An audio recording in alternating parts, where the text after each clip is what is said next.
Gott kvöld. Sigurður Pálsson skáld hlaut í dag verðlaun Jónasar Hallgrímssonar á degi íslenskrar tungu. Verðlaunin hlaut hann fyrir að fást við tungumálið úr öllum áttum, af dirfsku og frumleika og fá lesendur til að staldra við og sjá það sem þeir sáu ekki áður, eins og segir í rökstuðningi dómnefndar. Bergsteinn hitti Sigurð Pálsson eftir að hann tók við verðlaununum í dag. Sigurður Pálsson, hjartanlega til hamingju með verðlaun Jónasar Hallgrímssonar. Takk fyrir.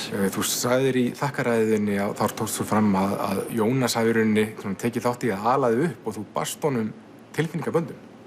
Já, það rifjaðist upp. Eða hvort ég fann gamla svokallaða skriftarbók, þar sem forskrift. Þar var vorið góða grænt og hlýtt sem að skrifaði þar með 30 sinnum, 50 sinnum. Og bæði það ljóð og fleiri. Einhvern veginn, ég var látinn læra þetta utan að og þetta var svona sérstaklega eftir áhyggja. Þá var þetta leiður í því að í rauninni að móta svo skynjun mína á náttúrunni.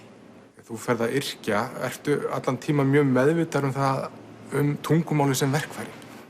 Ég var fljótlega svona einhvern veginn uppgötvaði að tungumálið er leiktæki og tungumálið verður að vera leiktæki, sérstaklega fyrir rithöfunda, en í rauninni fyrir alla. Og þannig að, já, vitund tungumálið er eitthvað sem að ég hafði alveg frá upphafi. Þú ferð til útlanda, ert í París lengi og ert sannkallaður heimsborgari. Hefur þér aldrei fundist að vera svona fjötur fót að tilheyra svona litlu málsvæði? Nei, í rauninni ekki. Í rauninni, ég svolítið hugsaði þetta og niðurstaðan er að þetta er mikið blessun að tala og skrifa tungumál sem fáir skilja vegna þess að þá neyðustu til þess að læra önnur tungumál. Og svo ég myndist á í ávarpinu þá finnst útlendingum það alveg ótrúlegt að ég hef lært frönsku sem 5. erlenda tungumálið sem var skyldufag fyrir stúdentspróf en þannig var það. Og þetta er eitthvað sem að við getum allavega nota sem blessun og það er að þessi ljúfa nauðung að læra önnur tungumál. Talar einmitt mikilvægi fjölbreytninnar í tungumálinu, tungumálanáms og baráttu hlutverk tungumálsins í baráttu einsleitninnar gegn fjölbreytni. Já,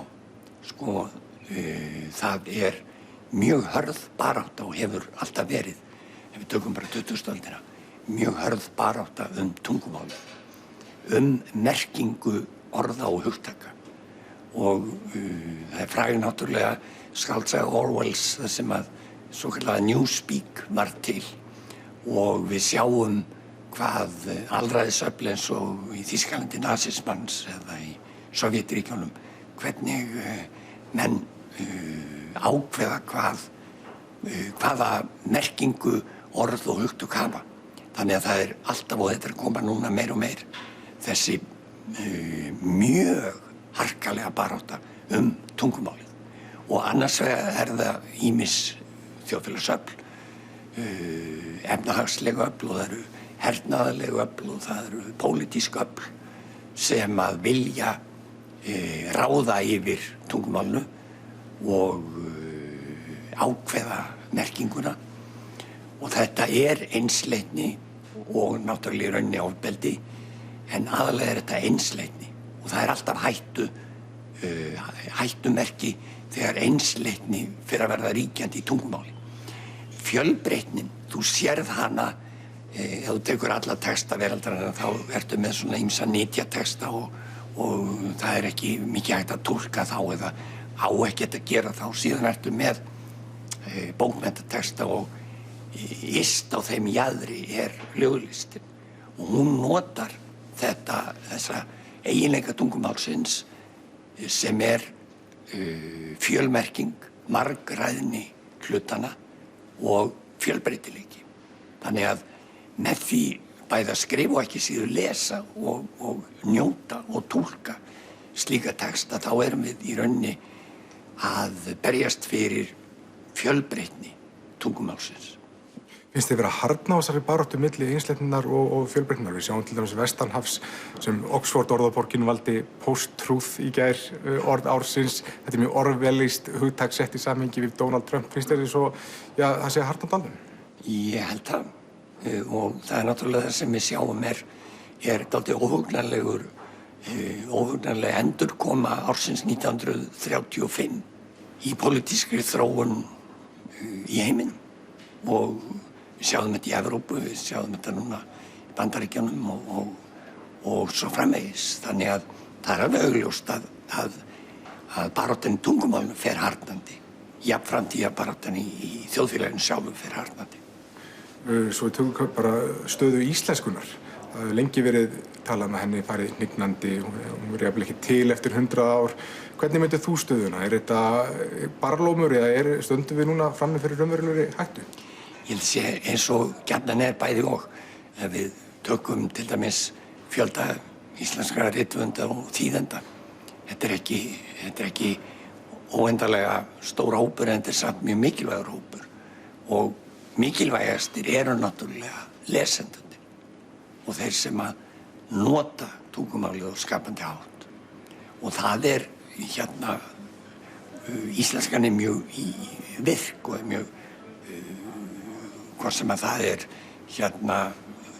gömul virðuleg skáld eða ungir rapparar, að þeir eru í lífrænu sambandi og samtali við tungumálið, nota tungumálið á skapandi hátt. Nú síðan eru ýmsir hlutir í sambandi við tækninýjungar sem að geta orðið ansi hættulegar, heldur maður kannski á tiltölulega skömmum tíma. Það er þetta, ef að er ekki hægt að tala við ísskápinn manns nema á ensku, þá er fjandinn laus. Fyrir utan þetta, þá nefndirðu líka, kannski einn mikilvægasta áskorun Íslendinga er að bjóða nýtt fólk velkomið inn í tungumálið. Já, það er eitthvað sem að því að nú fjölgar stöðugt þeim sem í rauninni tala annað tungumál en búa samt hér og hvort er nægilega hugsað að þetta fólk hafi aðstöðu til þess að læra tungumálið, það veit ég ekki. Þetta er eitthvað sem að ég held að þurfi að hugsa betur og eitt sem að ég velt fyrir mér sem mjög mikilvægum hluti í þessu samhengi og það er börn þessa fólks. Að þau fái að læra tungumál foreldranna. Það er algjörlega búið afsannað að lítil börn ruglist ef þau þurfa að læra meira en eitt tungumál. Þannig að þau læra sjálfsögðu íslensku en að þau fái að læra tungumál, almennilega tungumál foreldranna. Það sé eitthvað sem er mjög mikilvægt. Sigurður Pálsson, enn og aftur til hamingju og takk fyrir spjallið. Jú, þakka þér fyrir.